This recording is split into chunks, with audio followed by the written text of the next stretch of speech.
Alright. So here we go. So this is a talk Okay. and about how to explain the faith to your kids. And so it's going to be a series of talks. And the first one is Reasons to Believe. And so my plan is to do a couple of these over the course of the year. And with word of mouth, you know, there's going to be at least 100 people by the last one. Okay. Well, that's a big responsibility. That's right. And so, but the first one is just kind of setting the stage. And then the next one is going to be about how to talk about God, how to explain God, to kind of try to angle this toward kids, but also to others.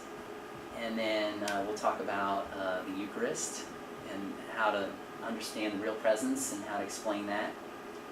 And then I'll do one on confession. And the next three will be in the Parish Resource Center, which is upstairs. Okay. Here in the So school you'll have to building. figure out. Okay. All right, so this is a little bit about me, and I title of this is More Than a Feeling. So I was raised in a Protestant home, and we went to church every week. It was really a big part of my family and my upbringing, and I love to read the Bible. I used to take the Bible to school on the school bus, and I'd read the Bible. You know, I had an hour school bus ride, and so I would learn just reading along. And but I didn't ever really have much exposure to Catholicism in that environment that I was in. But I met my wife Katie in college, and we started attending Mass. And to be totally honest, I was like, what in the world is up with this? You're kneeling, you're sitting, you're getting up and down, what's going on? You know, the liturgy, compared to what I was exposed to growing up, was really alien feeling. And so I wasn't really drawn to Catholicism in that sense. And what I saw in the sermons or homilies was that I didn't hear much different than what I would get out of a sermon in a Protestant church, except in the Protestant church they were a lot longer. So I thought, well, I have Jesus. Why do I need to be Catholic? And then I also looked at Catholicism, and from a Protestant perspective, it was like, where is all this extra stuff coming from? You know, if all I need is Jesus, then why do I need priests and confession and saints and Mary and all this other weird stuff? It was like Christianity plus, and I didn't understand where that was coming from. So then about 4 years ago, I started getting more into my faith, and I started asking, you know, why do I believe what I believe? And so I really started to read a lot more, and I started listening to a lot of CDs. And my mother-in-law kept giving me CDs about the Catholic faith, and I listened to them, and I learned a lot of the biblical basis for a lot of the things that Catholics believe. And the more I learned, the more I was amazed at these historical and logical arguments and the biblical arguments saying that the Catholic faith was everything it was cracked up to be. And I really reached this point where I was like, everything that I hear and everything I'm learning says that Catholicism is true. So why am I not Catholic? And to be honest with myself, I had to admit that I had to become Catholic. And of course, it was at that time, it was like a 1 month span that I got kicked out of my old church and that I was attending, and I got a CD that explained the Eucharist. And it just blew me away. And I realized that Christ really was present in the body and blood at the Mass. And at that point it was, why am I waiting any longer? And so I joined the church, and that was 3 years ago. And so the big thing for me then is, what had I stumbled into? It was, you know, I've seen this quote since then, but it's that the Catholic faith is like a lion in a cage, and you don't need to defend it, you just need to open the cage door. And so what I had stumbled into was what's called apologetics, and that's how to explain and defend the faith. And so I had stumbled into this, not even realizing it, and it converted me without really much other than being open to hearing the reasons.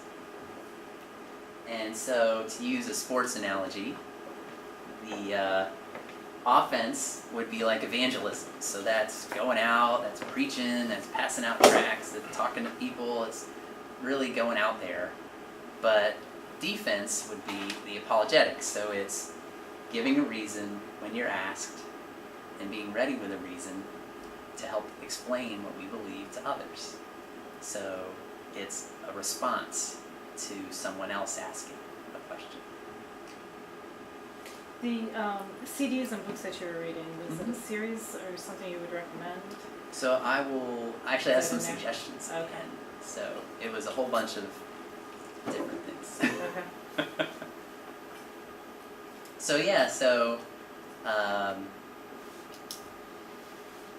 there's 3 types of apologetics, and so they kind of break this out. And so the first type is natural apologetics, and that builds the case for our faith and for God through reason and logic. So this is like the ancient philosophers like Socrates came to believe that there was one God, that was the only scenario that logically was consistent and didn't contradict itself.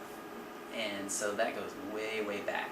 And so that's part of our faith, is understanding that God exists, makes sense of the world around us, and then other things like the existence of right and wrong, that's something that things are always right or always wrong, or these principles that seem to exist that make sense of our experience in life.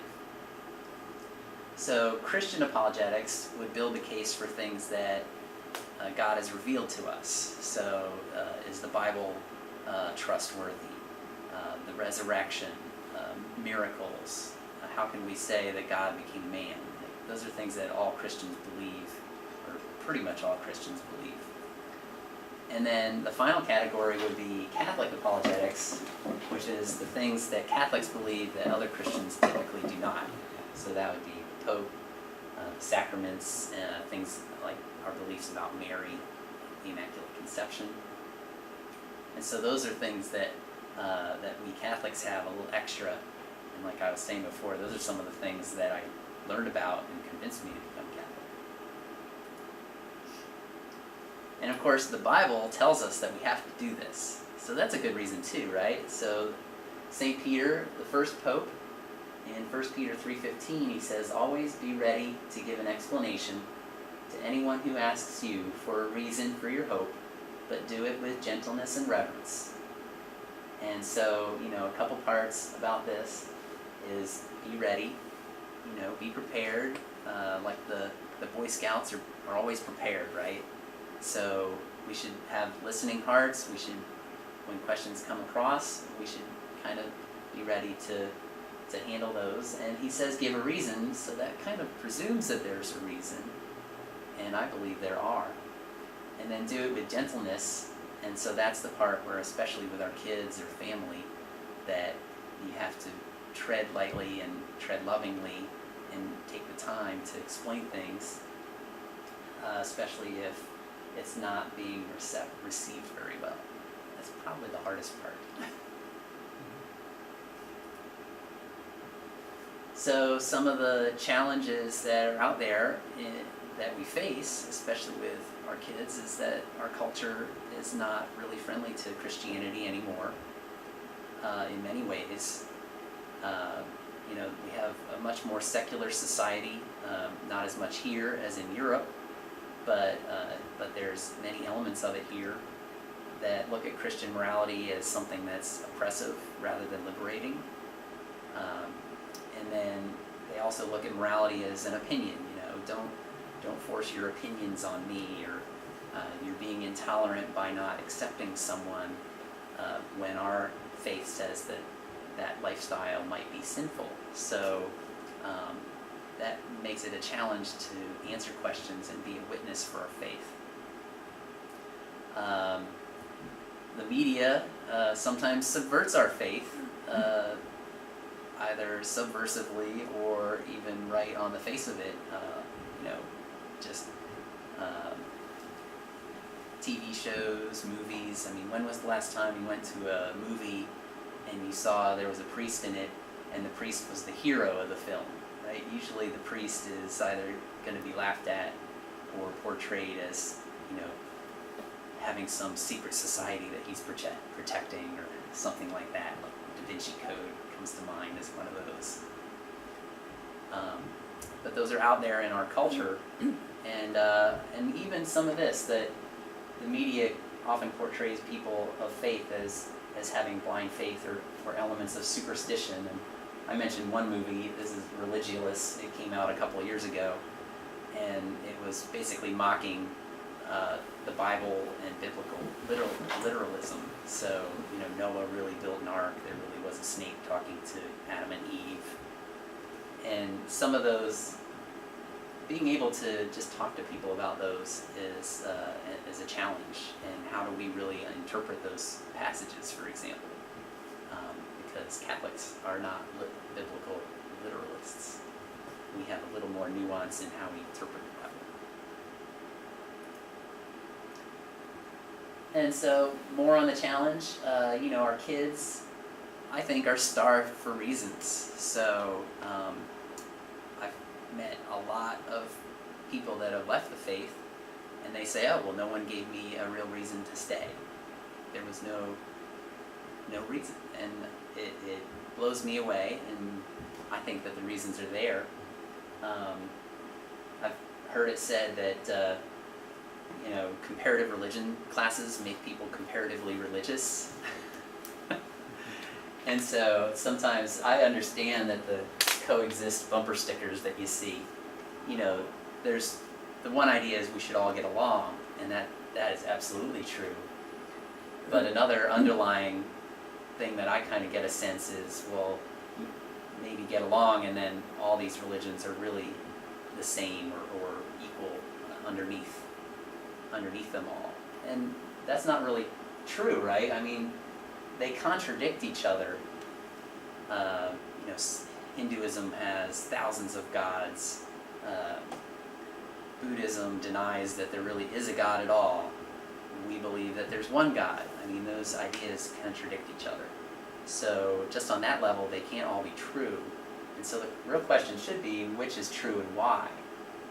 And so we believe that the Catholic Church is one holy, Catholic, and apostolic, that we have the fullness of truth that God intended for humanity. And there's reasons that we believe this, and our kids deserve these answers, and they're there. We have them.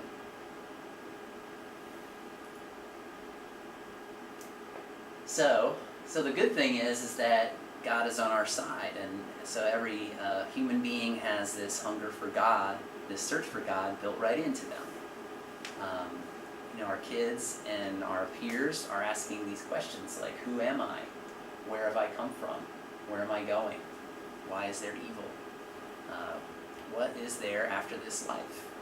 And so those are answers that you're not going to get in the public schools. You're not going to get that answer from science. But our faith has these answers to these questions. And so we need to help others to see the beauty of our faith. So here's the are you sure I can do it slide?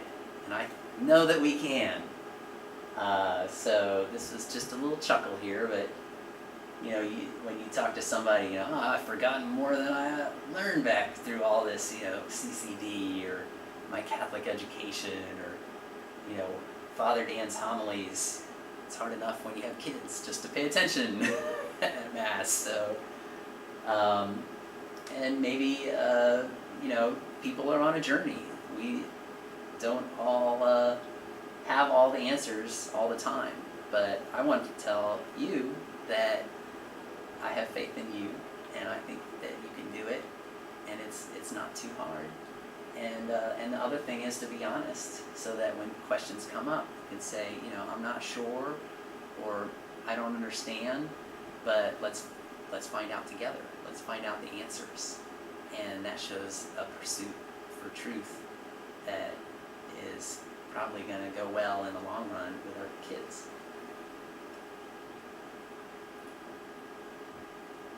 So kind of more on the don't forget you're not alone. In Luke chapter 5, Jesus says to the disciples, "Do not be afraid. From now on you will be catching men." And the apostles, the disciples, if you read the Gospels, those guys were making mistakes left and right. We even heard about it in Mass today when two of the disciples, James and John, they went up and they said, "Hey, Jesus, we want to be on your right side and your left side in heaven." And he's like, "You sure you want that?" So they were even having pride and jockeying for the best spot. So this goes all the way back. And the beauty of it is that the Holy Spirit does really most of the work.